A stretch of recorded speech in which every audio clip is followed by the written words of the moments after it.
Hey, I'm Paul Levinson, and welcome to this special edition of Light On, Light Through.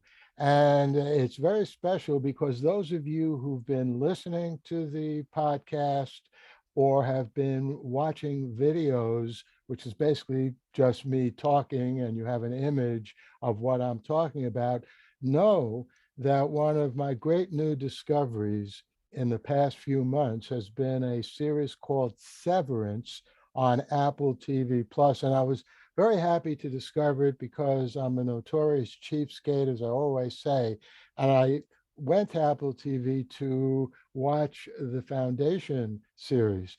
So for the same money, if I can watch and enjoy another series, I think that's really great. Now, apropos of the Foundation series, you, my loyal listeners and viewers, may recall that a few months ago, we had a discussion, we being me, Joel McKinnon, who you're seeing right there, and Cora Boulette, who lives in Germany. And all three of us are avid fans of the Foundation series. So we spent about an hour talking about that first season. And if you're interested in that, there'll be a link to that in the show notes to this podcast and also on the YouTube page. Anyway, Joe probably was aware of the series because I've been posting my head off about it every time I review anything. I do that. But I noticed that Joel just the other day posted on Twitter that I forgot to turn off my he phone. really enjoyed. That's okay. This I love stuff like this. It makes it seem more alive and authentic. It hasn't gone off, but I want to make sure it doesn't. Okay. It's all right if it does. Hold on a second. Mr. Spielberg, yes, I would certainly be interested in you turning my novel into a movie. Forget about this interview. Anyway, um, so just a few days ago, I saw that Joel had seen and really loved Severance, and I sent him a note saying, "Hey, great! I'm glad you liked it." And Joel then responded, it reminded me in some ways of the years I spent working at Apple. And I already knew that Joel was like an interesting person. He not only writes and does great podcasts, in particular the Seldon Crisis podcast, in which he provides really excellent renditions of parts of the original Foundation series and also talks about it. By the original, I mean what Asimov wrote. But it turns out he's also a musician. He sent me a link to at least one video that he did in his group in the 1990s. That's something I can certainly relate to, especially not only being a musician, but a musician that virtually no one other than the members of your own family know about. So, all that really resonated with me. But as soon as I saw this post about Joel having worked at Apple and that having had some resonance, rhyming with him when he was seeing Severance, I said to Joel, hey, we should do a little episode of Light On, Light Through and talk about this. So that's what we're doing here. But why don't we begin, Joel, by telling me why you love the series so much? Then I'll tell everyone why I love the series, and then we can talk more about Apple and other things. Well, I just thought they did everything right. Like starting with the casting was brilliant. I thought everybody, and they were all unknown to me except for uh, what's Christopher Walken, right? The Christopher Walken character, but everybody else was just perfect for the role. Um, it evoked this kind of dark, moody feeling, but at the same time was just had moments of hilarity. That it was kind of like The Office and Black Mirror, combined together and in this like kind of disturbing but hilarious at the same time kind of feeling. And the soundtrack was brilliant. I just love that very minimalist soundtrack, and the whole staging of it was minimalist, but like really, and the premise. The premise was so good because it brings out so many interesting possibilities. The This idea of separating your inner work life from your outer life completely. Uh, I agree completely. It's a brilliant idea, and the details were really astonishing, including the opening credits, which are an important part of any television series or movie. In fact, maybe even more important than a television series because you see them every week if it's a sequential kind of series. And at first, when I first saw those opening credits, I was sort of stunned. I didn't know what to make of them. yeah, And what they did during the season is little by little, they rolled out various explanations for the various parts of the opening credit. Near the end, I guess it may be the next to last episode, we finally found out what that black gook was all yeah, about, right? That's Irving, who was played by John Turturro, is some kind of painter, or I don't know, maybe an astronaut who became a painter. Who knows? But that they obviously took advantage of that. And the other thing that I really liked about the series is, as you know, I'm really a sucker for anything that has to do with time travel, and alternate history and alternate realities are sort of closely related to time travel. And so it struck me as I began to understand what was going on in the series that this was almost something of an alternate reality because Lumen is not something that is created in our future. They make a point in Severance of showing how Lumen goes back to the 19th century. And I guess this is before they had the technology to do the severance, but there was some kind of company, almost like a Kellogg cereal company in a way, yeah, right? yeah. Just like And yet somewhere along the line they developed this incredible uh, technology. we still have no idea what they actually do there. That's really the fun part. Yeah, Yeah, there's so much to still discover in subsequent seasons. They didn't resolve everything by any means. absolutely. I mean, Dylan seems to be like the most aware of all the main characters. He was also the most hostile, and of course, he's the one at the end who almost Christ-like, apropos of Easter, Yeah, holding up those levers which enabled the jump of the Innies into their outer existence. yeah, But right, no one knows anything. No one, at least that we've seen, and that's an important point because that includes Harmony as well. I mean, she's an interesting character because on the one hand, she knows how to mete out punishment to those below her, but on the other hand, she herself is very much under the thumb of the board. And as a matter of fact, they fire her at some point, and she's still loyal to them, as we find out in the last episode. yeah. By the way, I'm like you. I didn't know most of the actors either. I did know, obviously, Christopher Walken, who plays Bert. I did know John Irving, who plays John Turturro. Turturro. Who's John Irving? I don't know. See, I'm going crazy. I can't He tell. looked familiar to me. I don't know what I've seen him in, but he definitely Yeah, looked familiar.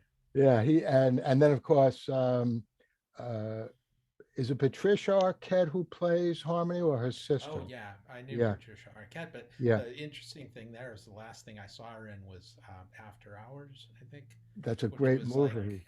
it was like 40 years ago or something. Yeah. It was quite a while. It was a really cool movie. She was also, I think, in True Love, which was, I think that that was a movie that it was a pretty famous director wrote the movie but didn't direct it. I can't remember his name. I'm sure the our viewers and listeners will know it. But she was great in that as well. Um, but let's get to Apple because let me just Okay. say I used to teach at a university called Fairleigh Dickinson University, and there was something in the halls of Fairleigh Dickinson University It's a university out in Teaneck, New Jersey, that was reminiscent of those halls in Severance.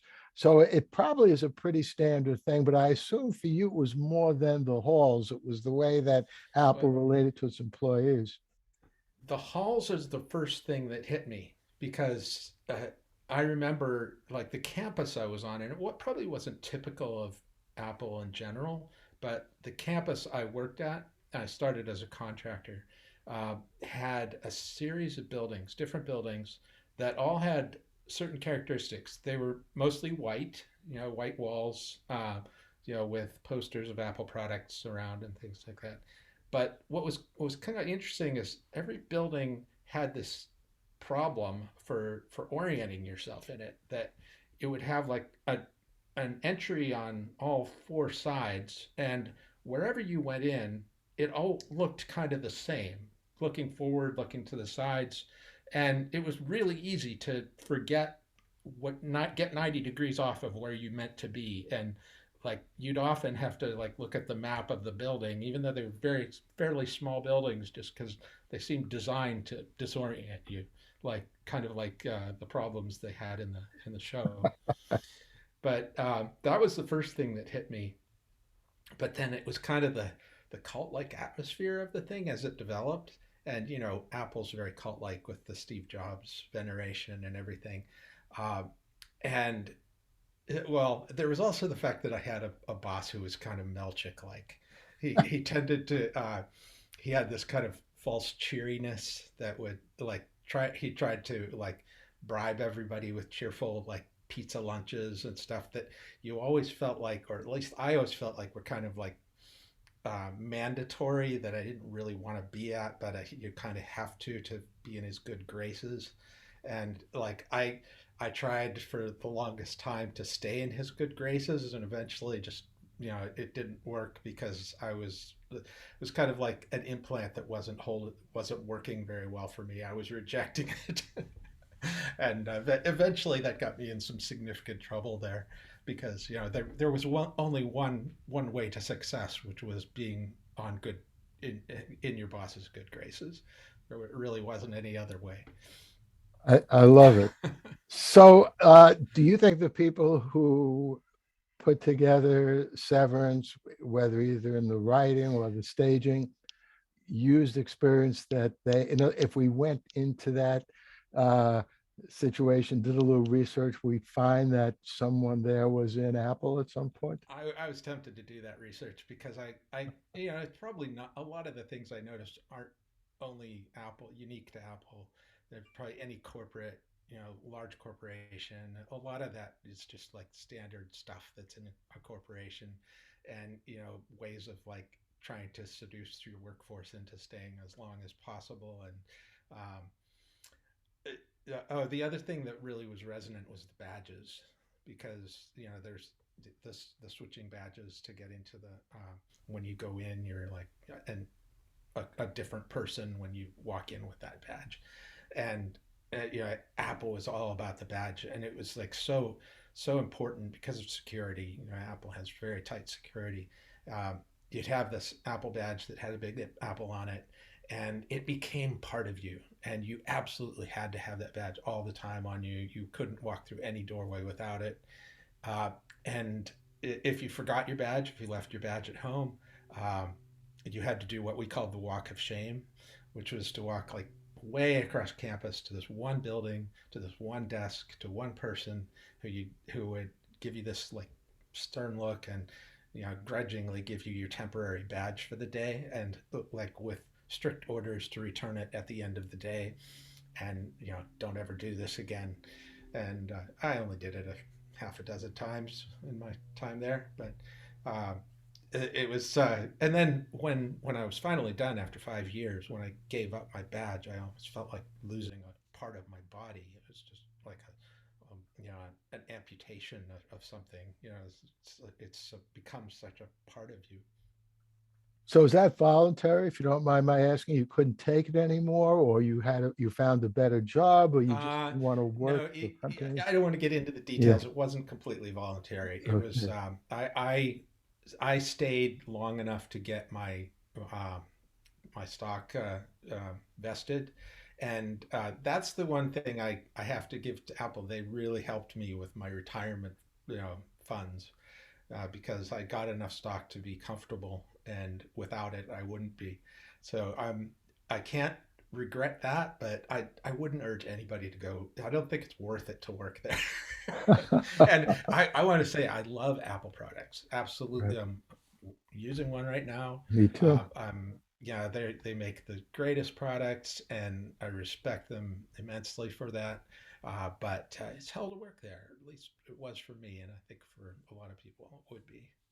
Well, it's an interesting point because, you know, I think for most creative people, which you and I are, it's hell to work at any place. Yeah. So, you know, one of the reasons I became a professor, and this is really true, you know, I do enjoy teaching, but I don't think I could ever work in a 9 to 5 place. I would very quickly go crazy and I would leave, but still needed money. So one of the sweet things about teaching is you go in, you teach your course. Every once in a while, you have to go in for a god awful, boring departmental meeting. And I hope the former chairs of my department don't get offended. But I think it's been said. I think Stephen Jay Gould, the Harvard biologist, said at some point that the most enervating thing in his life was sitting in a departmental meeting. And some people misunderstood that because enervating sounds like it could be exciting, but actually it's a very fancy, highfalutin word that means just the opposite. It drains you of energy. Hmm. So I didn't know that. That's yeah, he interesting. did. And yeah, I always quote that. So, I mean, the teaching itself, you know, I mean, I guess there are some people who don't like teaching, but for me, obviously, I like talking. It's an enjoyable thing to teach. But even the tiniest bit of corporate aspect of being a professor bothers me. So I understand completely, you know, how you felt about Apple. And I think Severance can be seen as a brilliant satire of that. You know, this idea of loyalty to the company that you work for. Uh, Loyalty in any case is a problem. You know, you should make decisions about what you want to be loyal to on an individual basis. The idea that you have to be loyal to something like a company is a somewhat insane thing, which the series Yeah. captures very well. There was there were a couple of interesting slogans I remember. I don't know if they were official, but it was things like you can't be just competent. You have to be extraordinary. Uh, you don't ride the bus. You drive the bus. Everybody drives the bus. So it was like these ways of like pumping you up to and this feeling of like once you walk in the door with that Apple badge, you're with all these other like blessed people who get to walk in that door with that Apple badge, and it doesn't matter how punishingly wretched the job might be sometimes, you're at Apple, and it's worth it just for that, and you get to go to the keynotes, and you get to hang out with all your other wonderful Apple people, and yeah, it's like for a while I bought it, and then after a while I was like, this is ridiculous. I think it for anybody who's creative like that, you kind of have to be like almost bludgeoned into staying in the same role for 8 hours a day, and there's just no way to do it without it feeling like a brutal experience. If you're Yeah. like Well, us. yeah, absolutely. Well, let me ask you this. One of the things that Severance didn't show was any kind of cafeteria. I mean, they did have, you know, obviously the employees eating. That became a big deal, especially in the final episodes, and, you know, nice pieces of cake and whatnot. But most companies have company cafeterias. The reason why I mention this is I've never been inside an Apple building or operation, but I was once invited to lunch at Google headquarters in New York City. and it wasn't anything like Severance. And as a matter of fact, what I remember very clearly about that is the cafeteria food was absolutely delicious. I mean, you couldn't get better food in the best New York restaurant. And this was not just for me as a visitor, this was for the employees. So, how did Apple treat you as far as that? I mean, that at least got you. Tremendous. Yeah, it was great. Tremendous. We had like top chefs in all the Apple cafes. They were just great. Yeah, and the food is like it wasn't super cheap, but it was like reasonably priced for excellent food. You much cheaper than you would spend going out on the street and getting the equivalent, kind of food. So no complaints about that. That's really brilliant. Let me ask you this: do you think anyone at Apple TV, which after all is part of Apple, right? Apple TV Plus, did that have any connection to why they decided to go with Severance? Now, I have to admit, I haven't researched this, so I don't know whether Apple actually started the project. It happens in all kinds of ways. Or the producers came, Ben Stiller called up someone at Apple TV Plus and said, "Hey, I have a project." They shopped it around. They got a better deal from Apple than from Paramount Plus or HBO Max. So I have no idea how any of that happened. But given what you're saying about Apple, do you think there's any chance that Apple knew what it was doing and was almost hoping? I don't know, because I mean, the company Lumen is not shown in a flattering light, that's for sure. Yeah, I don't know. I think I always got the feeling that Apple did have kind of a sense of humor about themselves. D- And didn't or did? Did, okay. in the big product launches and keynotes, there's kind of like this sense of it's almost self parody in a sense, in a way. They have this uh, their vibe is so well known, and they almost mock it themselves. Make fun of themselves. So I kind of feel like they might have seen themselves in it a little bit, but uh, they probably felt like, uh, yeah, that's a superficial comparison. But I saw a little bit more deeply. Yeah, yeah. Um, Getting back to what you experienced there as someone who's working at Apple, obviously, Wozniak gets some of the credit, but Steve Jobs justifiably gets the lion's share of the credit. He came back after he left Apple, and that started, I guess it started with iPods and, even more beautiful computing machines and, eventually the iPhone, and which revolutionized the world just as much as computers, personal computers themselves did. Where do you think that work ethic and vibe came from? From Jobs himself or from some unknown person there? From Jobs himself and the people he hired, and the people he related to, like Johnny Ive. That really, there's the story of Jobs's. Uh, I don't know if this is a real anecdote, or he just always said like a good cabinet has like the back of the drawer that you never see has to be the finest wood, that kind of thing. That he believed in quality throughout, the product. So um, I think it was all driven by Jobs's ideals, and I guess also kind of some of the things that I found really painful and difficult come from Jobs's negative traits, his personality. That it's to have the greatest products, you have to like you know uh, crack the whip on everybody, and everybody has to work. I was going to say one thing with Severance. There's this sense of like the innies and the outies, right? And they only have that block of time, the 8 hours or whatever it is, when they're on their shift, where they're innies, and then as soon as they leave, they're completely separated from their work to the point where they don't recognize either. They have no knowledge of their inside or their outside from whatever perspective they have. At Apple, you were always an innie. Um, at least in the group I was in, uh, we were always on, and you'd go home, and the I the most shocking thing when I started is I was hired to run a team of offshore developers in India, and uh, we had one team lead who was working there, and she said, "Well, you'll be on the call tonight, right?" And I said, "Oh, there's a call tonight. What time?" And she said, "Well, it has to be pretty late because they're." So it turns out it was like 10 p.m.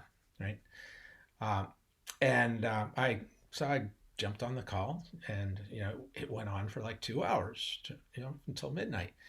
And the next day she said, "So you're going to be on the call tonight, right?" I said, "The call tonight?" And it turns out there were 4 meetings a week, starting at 10 p.m. And sometimes they'd go till 1 in the morning, and then I'm a morning person typically. I like to get an early start, and I like to be like take off at 4 or 5 and be done with it, and go for a bike ride or do whatever. Have my personal life, but that wasn't the way it worked there. So you were always on. That's fascinating. I mean, Yeah. it's also fascinating. I was just thinking about something like Google Glass and Apple and now Facebook have been pushing, pretty much since the beginning, in terms of devices that human beings can interact with, and it can dramatically change and improve their lives. So in that sense, the Lumen Severance approach and the philosophy behind it is consistent with all of those companies. I mean, I wonder what somebody would say who either worked or is still working at Facebook now, Meta, uh, and the whole notion of the virtual reality of Meta, what that's all about. That's in a way approaching what Lumen is doing in another sense as well. Yeah, yeah, that's an interesting thing. I just thought of one thing, I very positive thing I should say about Apple, because there's, other than my the financial rewards of having worked there, it also exposed me to what I'm doing now, which is accessibility. I'm an accessibility engineer, and Apple had a really uh, uh, a real emphasis on inclusion and making their products available to everyone. And so their accessibility department in the UK was really strong, and it got me really inspired to help people who had difficulties with you know using their computers for whatever reason. And so that's now my career, and it's just because I discovered it at Apple. But I also discovered that I really didn't want to pursue it there at Apple. Yeah, I'd rather yeah. do it somewhere else. Well, no, I mean, that's understandable completely, for the reasons you are saying. But just in general, there's also a world of difference. I assume the company you're working for is not some kind of international behemoth like Apple is. And there's always a difference in terms of the scale and the size. One of the things, come to think of it, that Severance didn't explore at all, unless I missed it, Lumen seems to be an American company. There haven't been any international permutations of that in at least in the first I season, haven't right? seen any. Yeah. No, but I'm thinking that um, I don't know. They seem fairly ambitious, so that it's like they want to change the way the severance concept seems like it's hard to know how far they want to go with that and what their real aims are. So it might be something that goes beyond just one country. Yeah. And They I could cover the mean, world with it. yeah. And obviously, we're giving things away, but I assume anyone who's watching or listening would have seen it already. Holly, who's finding out that Holly's outie is such a prominent person in Lumen, that's unbelievable as well. I mean, there are all kinds of implications of that. One, that Lumen really thinks it's good for people, or else why would she have put herself in that position? Holly's outie, whatever her name is. And actually, her name is probably Holly, right? I can't, Helly, is that right? I can't Yeah, remember. Helly. Yeah, yeah, they have the same names inside and out, Yeah, right? yeah. The Um, same first names, but not last names because they're just an initial. That's and right. she was Helly Egan, right? That's right. In on the outside, and she was Helly R, I think. That, Helly S, Helly R. Yeah, yeah, I think that's right. yeah, right. Yeah, I mean, and we first got an inkling of that after she, tried to hang herself. And the reason that she did was because her outie betrayed her. She wanted to leave the company, and her outie said no. And of course, her outie saying no, now we understand why they wouldn't let her leave the company, because if somebody so high up in the Egan organization would be giving up on that process of severance, that would undermine the whole process. By the way, as long as I have you here, again, I may have missed this. Um, what's your impression about whether or not it is possible to surgically remove the device in the brain that allows the severance? Because that guy did die, but it was not clear to me that he died because it was the device that did it or some kind of lumen agents that got to him. So did you have Well, any? He, there was something that the, the the the the woman who killed Grainer right. said. She Yes. said something like PD didn't do the reintegration properly. There was something he failed to do properly that caused Okay. him to have this issue. So there is some way that you can do it successfully, but also if you remember the implantation procedure that they showed at the really early with Helly, Right. it went way deep into the brain, right? Yeah. Yeah, Yeah. and so Yep. it's hard to imagine taking it out easily. Um, but maybe there's a way to, I don't know, hack it or something to deactivate it if you follow some procedure properly. Yeah. I don't Well, know. I think it's yeah. pretty fanciful, but Well, it is pretty it's not fun. it's not that crazy when you think about Neuralink. You know, Elon Musk's company that's doing the implant for actually into the brain electrodes and all that. I was going to bring Elon Musk up because in a way I've never worked, and I don't know anyone who ever worked for any of Elon Musk's companies, but I get the feeling that whatever it's like to work at Apple now or Google or Facebook, it must be a completely different trip of a job to be working for any of Elon Musk's companies. But who knows? Yeah, I don't know if I've ever mentioned to you that I met Elon Musk a long No, time ago, no. like 20 years ago. And I actually did a small job for him, a website before I was actually even a very good web developer or knew what I was doing.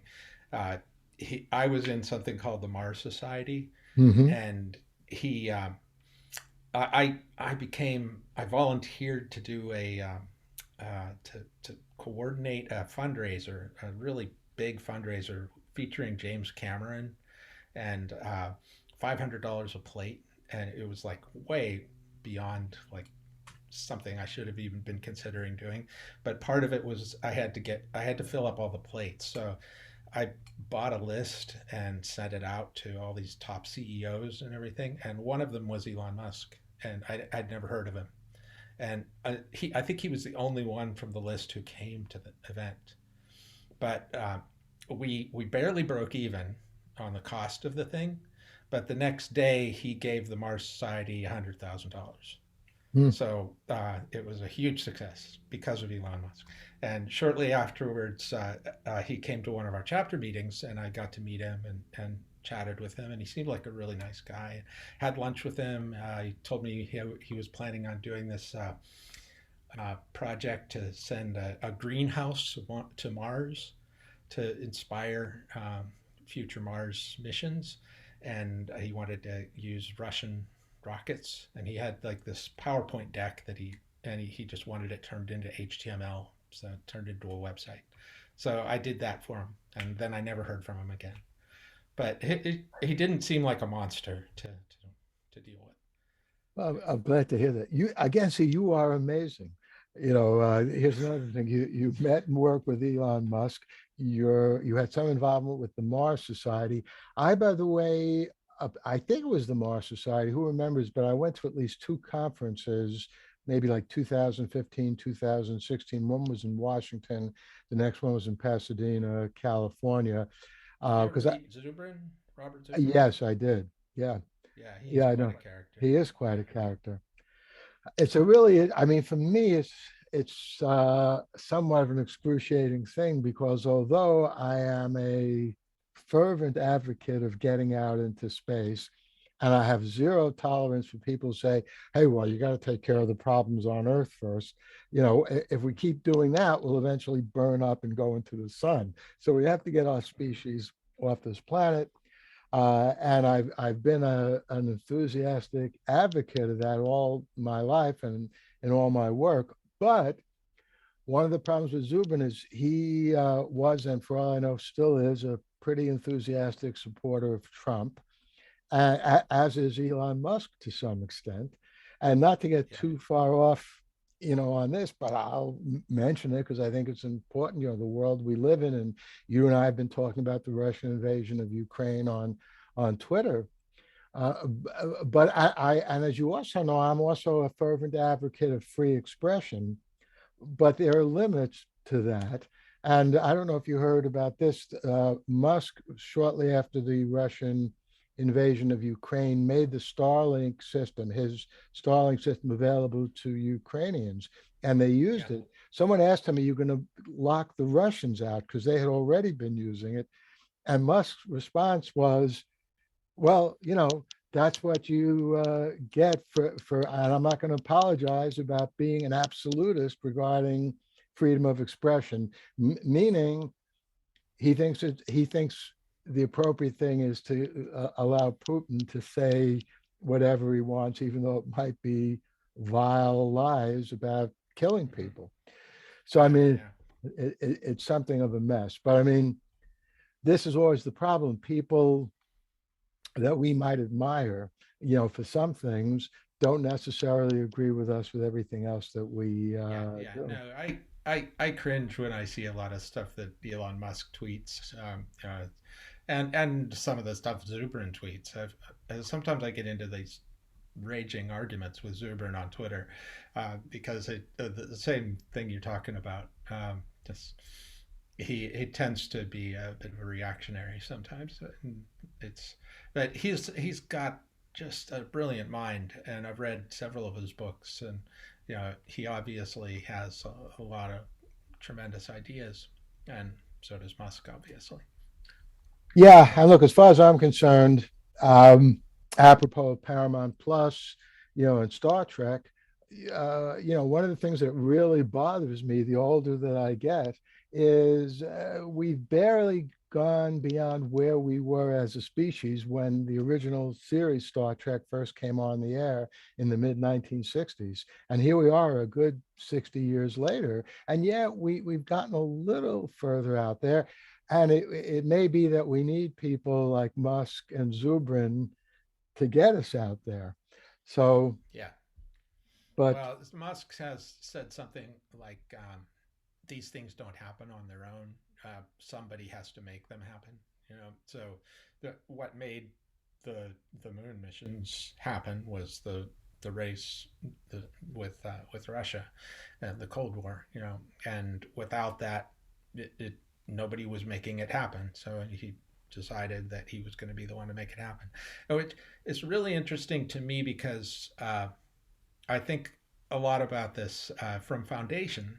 I think a lot about this, the great man theory of history, right? And there, if you remember in The General with Belriose and trying to take over the Foundation, which was this insignificant little this foe to him, uh, he thought he would just do it by pure will, and the what he was resisted by was the Selden plan, which was basically that effectively determinism, right? That the end result was the Foundation was going to win, no matter what he did, and it was like the sweep of these social developments and patterns, that and yeah, I did an episode on this, the dead hand versus the living will, something like Yeah, that. I think it was a great Uh, episode. and I talked about Musk in it because to me, I'm not a big fan of the um, this idea that great men are, it's always men too, that Yeah. are driving history.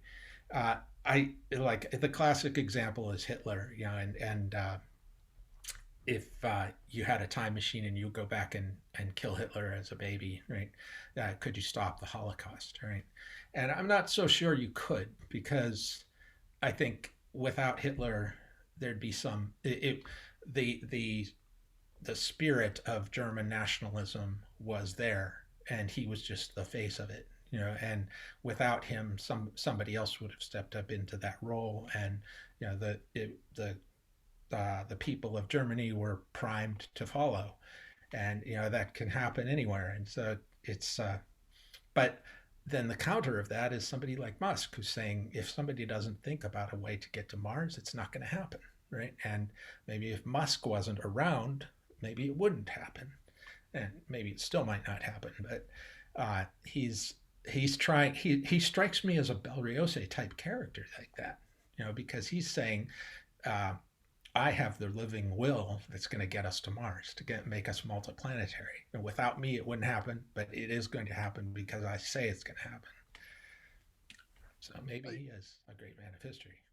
Yeah, well, all of that is fascinating stuff. The whole again, time travel, science fictional scenario of going back in time and killing Hitler as a baby, that's one of the most ethically fascinating questions. Uh, First of all, isn't there something else you could do when he was a baby, like maybe move his family to some other part of the world or something? I mean, to kill a baby who certainly isn't doing anything wrong or bad at that point, simply because you know that that baby's going to grow into Hitler. Uh, that would be a very tough thing to do. I mean, I imagine some people could do it, but I actually think I've given a lot of thought to this too. That it's great fiction, and that's why Asimov is such a brilliant writer, because he captured that brilliantly. And as I think I mentioned to you previously, the defeat of the general is certainly one of the high points, along with the mule, of the whole Foundation trilogy and even the series. I mean, I remember when I was reading as a kid. I mean, most people agree the first book is good, but it really gets into high gear in the second volume in the trilogy, and whatever number of stories that was in their original publication. And the reason why is precisely because, as you're saying, is a brilliant exposition of that either or issue. Is it the person, almost always the man, or the movements in history? And Asimov comes down incredibly brilliantly on history as the explanation. I think, however, that's actually a combination of both, even though that might not be the best, kind of fiction. If you think about us having this conversation here, there are both those elements led to this conversation. Meaning, I've always loved Foundation. You've loved Foundation. Because I love Foundation, sooner or later, and this is like the historical part of it. I would have my history would have gotten me to find out about this Selden crisis, which in fact I did because I was especially looking for Foundation talk and thinking because of the new series. The new series Right. coming about, that's history too. But also the fact that you and I are now having this conversation is the fact that once we got to know each other on Twitter, we enjoyed and still enjoy sending tweets to each other, retweeting each other, commenting on it, introducing us to other things. Those are idiosyncrasies of you and I as people. In other words, I might be a person who doesn't enjoy doing that. I mean, there are people, I know people who just use Twitter in like they have on like blinders and they almost can't see anything else. They just see what they are wanting to see, and anything else is irrelevant, a distraction. Yeah. Yeah. So I mean, but obviously that's you and I knowing each other hasn't changed anything much in the world. But if you think about it, the various things that have happened, big and small in the world, it always seems to be a combination of things. I mean, for example, about the getting to the moon in the first place, if John F. Kennedy hadn't been assassinated, we wouldn't have been, we might have eventually gotten to the moon, but we wouldn't have had that impetus that got us there by the end Yeah, of the that's interesting. 1960s. Yeah. Yeah. Yeah. Anyway, Hmm. listen, this was a great discussion. And let's be on the lookout for another series that we both enjoy. We can certainly come I'm back sure and there's do this. others. Yeah. Yes. Oh, Uh, one thing I wanted to say that I forgot to add on Severance. Uh, one another reason it resonates with me is I'm a huge Charlie Kaufman fan. uh, Have you? Do you know Charlie yes. Kaufman stuff? Yes. He, There's a lot of similarities in Severance to several of his movies, yes. with like the Being John Malkovich stuff and Right. the identity side of that, and the The what dream is it? like Spotlight of the Seamless. of the I can never seamless remember the name mind. of it. I never Yeah, remember it. Seamless yeah, is in there, yeah. but yeah, Spotlight of the Seamless Mind, I think. yeah, But that removing memories bit that's is right. in that, and Yeah, there's so many. Is that I think that's another reason I just love Severance because it pulled me in. yeah. No, I and my whole family love Charlie Kaufman stuff. Um, Mhm. and who did Memento? Is that the guy who also did Tenet? That's I can. yeah, yeah. Okay. But he Uh, also, in a grander way, he also deals with that to some extent. Whatever his name is, Christopher Rich Nolan. Christopher Nolan. Christopher Nolan. Right. Yeah. Yeah, All yeah. right. Memento is awesome. Yeah, Yeah. I Mementos. haven't seen Tenet yet. I have to see Tenet. Oh, well, I highly recommend it. It's a difficult movie, and I kind of envy you because your job makes it necessary for you to see everything. Yeah, and have FOMO because I miss so much. Yeah. Jeremy, my son, it yeah, wouldn't let me miss Severance. He's the one who yeah. discovered it. He kept telling me about it, wouldn't shut up about it. And I finally he said, "Okay, I'm gonna watch it again with you." All right, so we did. Well, I often say that teaching, being a professor, beats working for a living, and this is part of the reason. And as a matter of fact, the truth matters not right now, but over the years, many times, I've taught classes in popular culture. I've taught classes in television and science fiction, and this is exactly. Not as astute and knowledgeable as our discussion, but this is exactly what I talk to the students about. And you know, it also justifies time and money, spent, on these things because, you can't see a movie. Certainly you can't go out to a movie for nothing. And even now, watching things, and you probably heard, I was just interviewed on another podcast. Um, CNN Plus has closed down after being in existence less than a month. And Netflix is basically contemplating drastically changing a whole bunch of their policies, ranging from doing away with binging because they want people to stay on Netflix longer. They don't want people to binge a series and then swap Netflix for Amazon Prime. Uh, Mhm. they're going to do away definitely with sharing of passwords among family members. Um, so there's an economic side to all this, and there's no doubt that being a professor, so I can always say, hey, it's part of my job. It makes the economic aspect much more palatable.